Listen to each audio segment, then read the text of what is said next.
Magandang umaga! Kumusta po? Narito po ulit ang update natin para sa lagay ng ating panahon.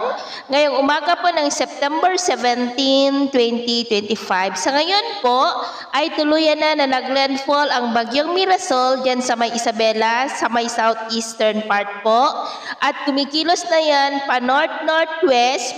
Babaybayin po ang Isabela, Cagayan, Apayao at mag-exit mamayang gabi dyan po sa may Ilocos Norte, particular na po sa may Pagudpod at posibleng bukas ng madaling araw ay nakalabas na po sa Philippine Area of Responsibility at tutumbukin na po ang China. Sa ngayon din po ang bagyong Mirasol ay patuloy nitong nahahatak ang habagat na siya po ngayong nakakaapekto sa kanluran ng Central Luzon, Southern Luzon, Western Visayas at Western part ng Mindanao. Samantala sa labas ng PAR ay may isa pa na sama ng panahon na ating binabantayan na kumilos po pababa at sa ngayon ay nasa layo na ng 1,340 km east ng Catanduanes na posible rin na maging malakas na bagyo at papasok sa ating PAR at tatawagin sa local name na bagyong Nando na malaking banta po sa may extreme Northern Luzon at northern part ng Northern Luzon na hahatakin rin ng malakas ang habagat na makakaapekto naman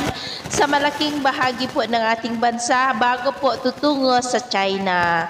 Sa ngayon po, dahil kay bagyong Mirasol ay nakataas ang tropical cyclone with signal number 1 sa may Batanes, Cagayan, kasama na ang Babuyan Islands, Isabela, Quirino, the northeastern portion ng Nueva Vizcaya, sa may Jadi, Quezon, Cebu, Tupac del Norte, Bambang, Ambagyo, Bayombong, Solano, Villaverde, Bagabag, maging sa northern and central portions ng Aurora, sa may Dilasag, Kasiguran, Dinalungan, Tipakulao, Baler, paging sa may Apayao, Kalinga, Abra, Mountain Province, Ifugao, Ilocos Norte, the northern portion ng Ilocos Sur, sa may Sinait, Cabugao, San Juan, Magsingal, Santo Domingo, Bantay, San Vicente, Kawayan, Santa, maging sa Polillo Islands, the northern portion ng Camarines Norte, sa may Vinsons, Kapalonga, Mercedes, maging po sa may Jose Panganiban, Parasale, Talisay at Daet, maging sa northeastern portion ng Camarines Sur, sa may Karamuan, Garchitorena, Presentacion, Lagonoy, Siruma, Tinambak, Goa,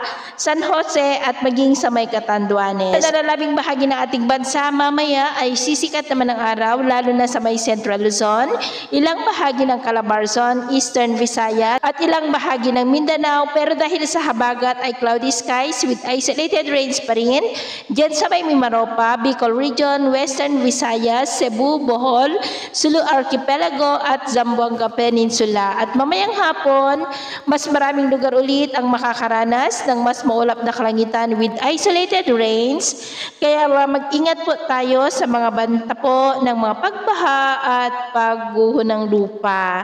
At sa atin naman pong mga baybayin, iwasan na muna natin ang papalaot sa mga baybayin ng Cagayan, Babuyan Islands, Batanes, Isabela, Aurora at Northern Seaboard ng Ilocos Norte dulot ng bagyo dahil ang mga alon po ay posibleng aabot hanggang po sa 2.5 meters height.